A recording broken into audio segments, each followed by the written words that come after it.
Welcome to the Slop Temple. We pray this video helps.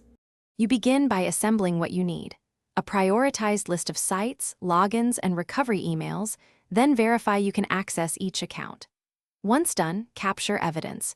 Screenshots with timestamps and any identifiers. This proves ownership and supports removal. Make sure to note 2 FA methods and backup codes so you won't lock yourself out. Now prepare 2 templates, one for account deletion and one for content removal requests. These save time and ensure you include legal-sounding details. Next, you execute removals. Follow each site's exact flow, privacy page, takedown form, or support ticket, because consistency speeds approval. Explain clearly why the content should be removed and attach proof of identity or ownership. Redactions are acceptable where required.